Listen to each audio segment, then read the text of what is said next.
नमस्कार साथियों, स्वागत है आपका बी एन के 24 यूट्यूब चैनल में। बहुत बहुत साथियों, आज हम एक ऐसी कंपनी का रिव्यू करने जा रहे हैं जो किसी भी अपने परिचय के मोहताज नहीं है। कंपनी का नाम है विशाल मेगा मॉल। बहुत से रिटेल स्टोर वगैरह रहते हैं। अभी वर्तमान में इसकी 18 से 20% की जीएमपी चल रही है। GMP basically grey market premium. ये एक तरह से एक अंदाज़ा मात्र है, इसे देख कर आईपीओ ना लगाएं।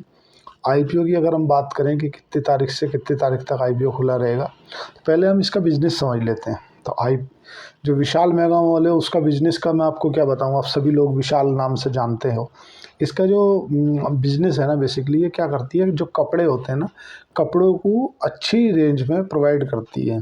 या जो पैकेट बंद, आपने नमकीन बिस्किट इस तरह से कोई प्रोडक्ट देखे होंगे, जैकेट या रेडीमेड गारमेंट, वो सस्ते लेवलों पे प्रोवाइड करती है।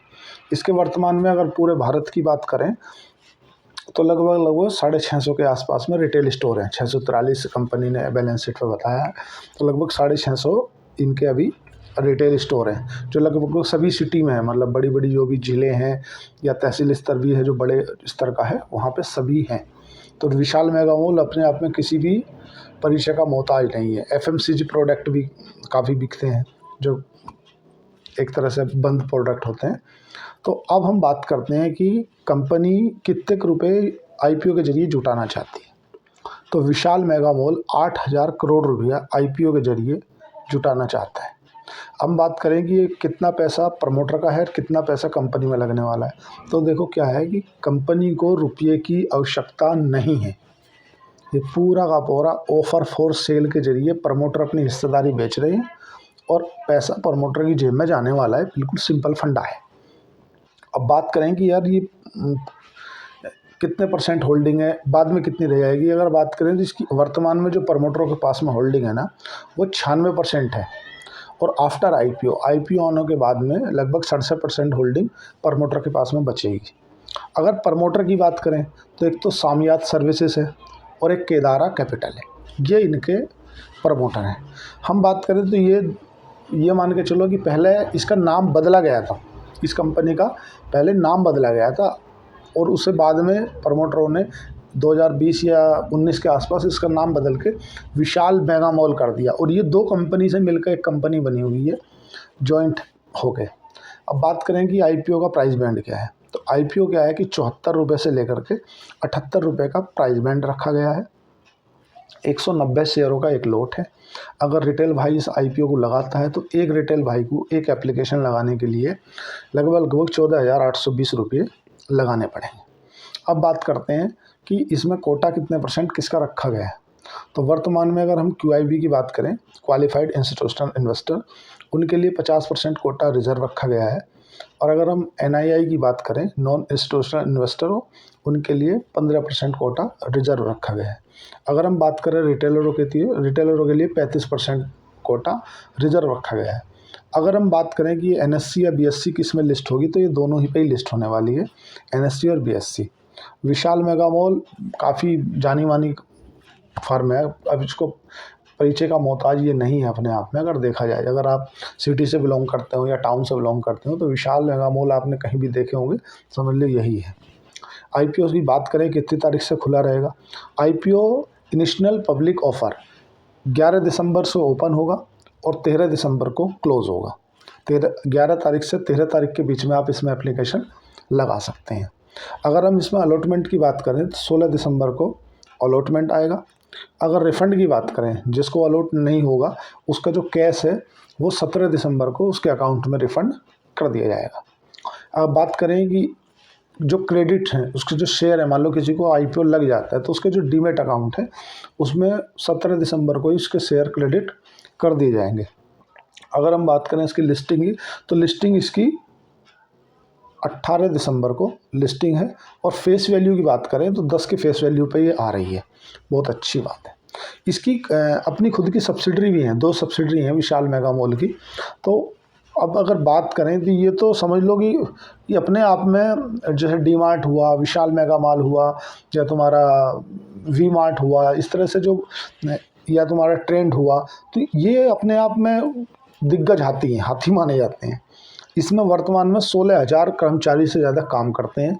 और जो एक इसके लिए जो सबसे अच्छी चीज़ है क्या है ना, कि विशाल मेगा मॉल जहाँ भी हैं, जितने भी हैं, वो सभी के सभी लीज पर हैं। मतलब वे खुद ही, इनकी खुद की प्रॉपर्टी नहीं है, उसे लीज पे ले रखा है इन्होंने, और लीज पे लेके इस तरह से एक तरह शोरूम टाइप का खोल दिया है। 3 मंजिल 4 मंजिल का इनका होता है, तो आदमी नीचे से होता हुआ जाता है ऊपर, इस तरह से। हम बात करें कि इसके एसेट वगैरह पर अगर नज़र डालें कि यार ये कंपनी प्रॉफिट में है या क्या है, थोड़ा सा उस पर भी देख लिया जाए। तो जो कंपनी की जो एसेट हैं वो 8,217 करोड़ हुआ करते थे 2022 में, वो बढ़ के हुए तुम्हारे 8,300 करोड़।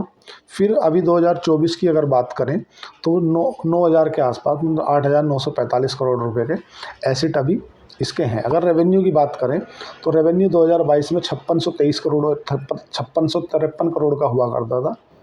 2024 की अगर 23 की बात करें तो 7600 करोड़ हो गया। और अगर 2024 की बात करें तो 8,000 के आसपास रेवेन्यू है इसका, 8,900 कुछ करोड़ का। तो अगर रेवेन्यू की बात करें तो बहुत सस्टेनेबल तरीके से ग्रोथ है। तो जाहिर सी बात है, पुराना बिजनेस है, स्टेबलर बिजनेस है, तो इसलिए हमेशा ऐसे बिजनेसों में जो ग्रोथ होती है वो एक सस्टेनेबल तरीके से होती है, जो अच्छी मानी जाती है। भाई रेवेन्यू भी एक सस्टेनेबल तरीके से बढ़ रहा है, 8,200 करोड़, फिर उसके बाद में 8,300 करोड़, फिर उसके बाद में 8,500 करोड़। तो जो रेवेन्यू ग्रोथ है ना, वो सस्टेनेबल तरीके से है। एसेट भी बिल्कुल सस्टेनेबल तरीके से बढ़ रहे हैं। अगर प्रॉफिट की बात करें तो प्रॉफिट इसका 200 करोड़ हुआ करता था 2022 में, बढ़ के हो गया 321 करोड़ 2023 में। और अभी वर्तमान में 2024 का जो डाटा इन्होंने प्रेजेंट किया है, उसमें 462 करोड़ रुपए का जो प्रॉफिट है वो इन्होंने दिखाया है। अब बात करते, थोड़ा सा नज़र डाल लेते हैं कि यार ये आरओसी आरओई वगैरह क्या बोलते हैं। तो इसके आरओसी जो है 68% के हैं, और ROCE return on capital employed जो है वो इसका 65% के आसपास है, वो जो ठीक है। अगर हम इबिटा मार्जिन की बात करें तो 4% का है, और अगर हम पैट मार्जिन की बात करें तो इसका लगभग 5 का है। और पी रेशो की बात करें, प्राइस टू अर्निंग रेशो, इसका 70 का है, थोड़ा सा महंगा है। अगर हम इसे प्राइस टू बुक वैल्यू की बात करें तो 12 का है, तो थोड़ा सा महंगा नज़र आ रहा है। अब बात करें कि इसने अपनी वैल्यूएशन क्या लगाई है, मतलब आईपीओ आने के बाद में ये क्या वैल्यू पे सस्टेन करेगी। तो लगभग 35,000 करोड़ रुपए की अपर बैंड पे इनने अपनी वैल्यूएशन लगाई है, कि हम 35,000 करोड़ की वैल्यूएशन लगाते हैं। अगर बात करें कि यार इसका जो रजिस्ट्रार है, किस रजिस्ट्रार के पास में ये लिस्ट होने वाला है, तो के फिनटेक एक रजिस्ट्रार है जहाँ पे ये आईपीओ की आपको एप्लीकेशन लगानी है, और उसी के माध्यम से आपको उसका अलॉटमेंट वगैरह का पता चलेगा, लगते नहीं लगते। अब इसकी अगर पीयर कंपटीटर की बात करें कि इसका पीयर कंपटीटर कौन है, तो इसका जो पीयर कंपटीटर है, एक तो तुम्हारा ट्रेंट है। ट्रेंट का अब काफ़ी जाना माना 186 का पी है, और लगभग 42 का ईपीएस है। और तुम्हारा एक डीमार्ट है, डीमार्ट भी सिमिलर बिजनेस में है। इसके ट्रेंड इसके कपड़े का पीयर कंपटीटर है, और डीमार्ट भी इसी की तरह से चीप रेंज के प्रोडक्ट डिस्ट्रीब्यूट करता है। उसको 107 का पी है, और जो ईपीएस अर्निंग प्रति शेयर वो 39 का है। इसके सिमिलर इंडस्ट्री के हैं। तो अगर इसको देखा जाए तो इन्होंने क्या है ना कि थोड़ा सा खींच के वैल्यूएशन लगाई है। हमेशा एक चीज़ आप ध्यान रखना साथियों, कि जब भी बुल फेस में अगर आईपीओ आते हैं तो जो प्रमोटर होते हैं ना, वो अपनी लिस्टिंग की जगह छोड़ते नहीं हैं। हमेशा जब भी मार्केट में बियर फेस चल रहा हो, मार्केट में ख़राब परिस्थिति चल रही हो, उस समय पे जब भी आईपीओ आता है तो जो प्रमोटर है ना, वो बहुत सोच समझ के रेट लगाता है, मतलब। और जब बुल फेस में आईपीओ आते हैं तो वो रेट थोड़ा सा खींच के लगाते हैं, लिस्टिंग के गेन के वगैरह की जगह छोड़ते नहीं। अगर जीएमपी वगैरह की बात करें तो लग रहा है कि हाँ, इसकी ग्रे मार्केट प्रीमियम भी 20% के आसपास डिमांड चल रही है। अब ऑल ओवर बात करें कि यार आईपीओ में लगाएं या नहीं लगाएं, देखो आईपीओ में मैं आपसे जो डिस्कस कर रहा हूँ, लगाना नहीं लगाना वो तो आपका डिसीजन, आप अपने वित्तीय सलाहकार से पूछ के लगाएं। बाकी मैं आपको कंपनी के बारे में जो अच्छी चीज़ें हैं वो बता सकता हूँ।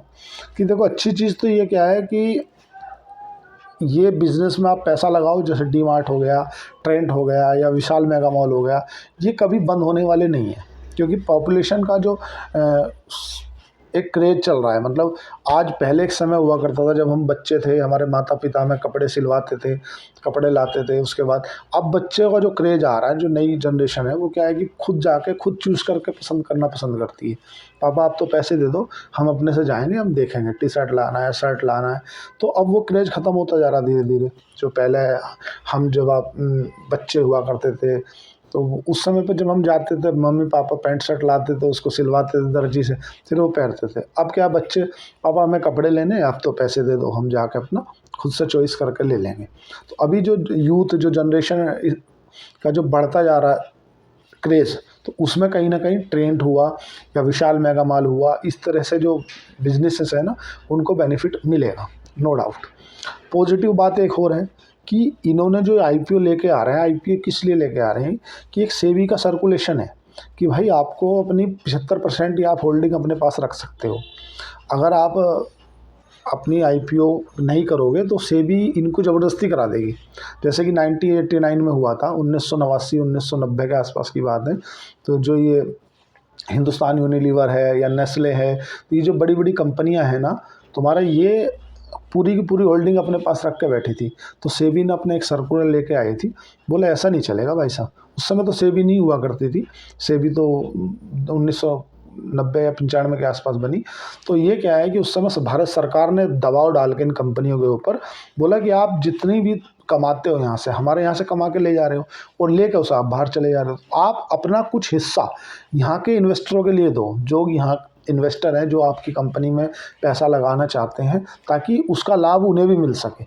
तो अभी ऐसा ही है कि सेबी का सर्कुलेशन है कि भैया आपको 75% होल्डिंग रखनी है अपने पास।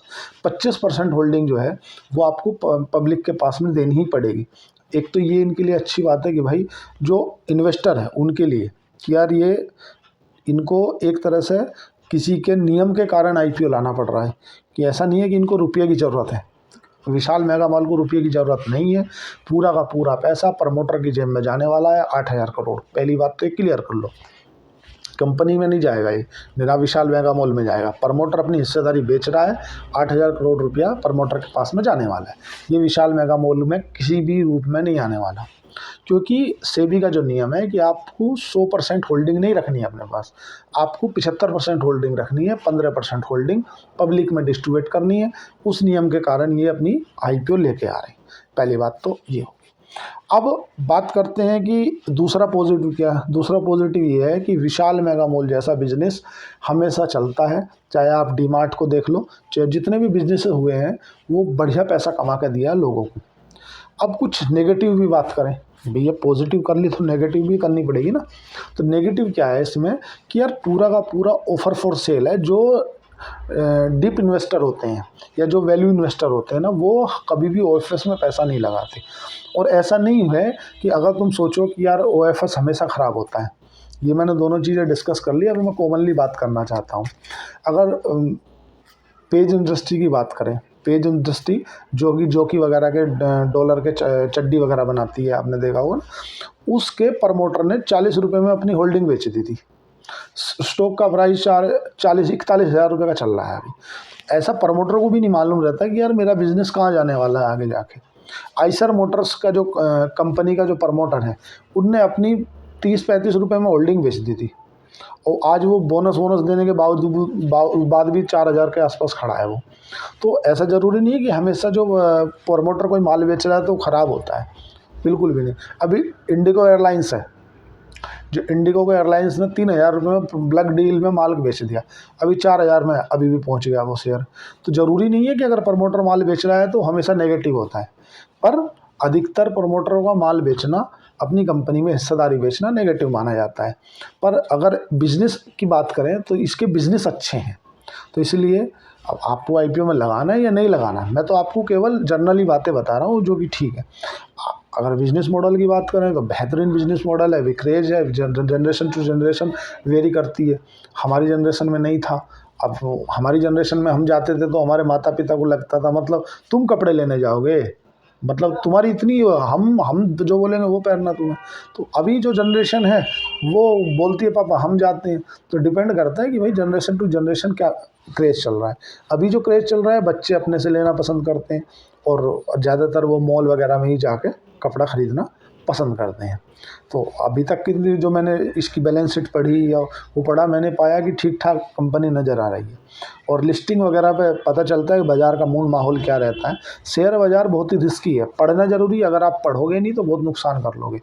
कंपनियों की बैलेंस शीट पढ़ो, कंपनी शेयर में पैसा लगाना है कि नहीं लगाना है, उससे पढ़ने से पहले उसका बिजनेस मॉडल देखो।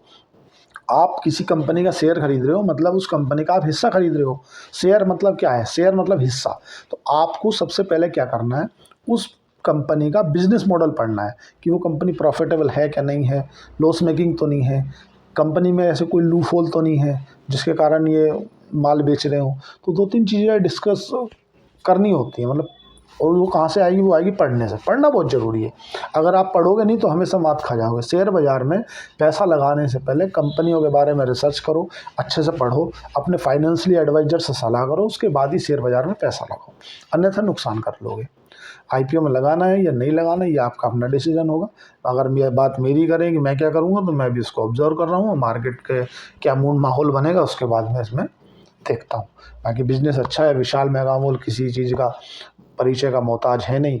अच्छा बिज़नेस मॉडल है, हमेशा चलने वाला बिज़नेस मॉडल है। तो कृपया चैनल को लाइक करें, सब्सक्राइब करें, कमेंट करें।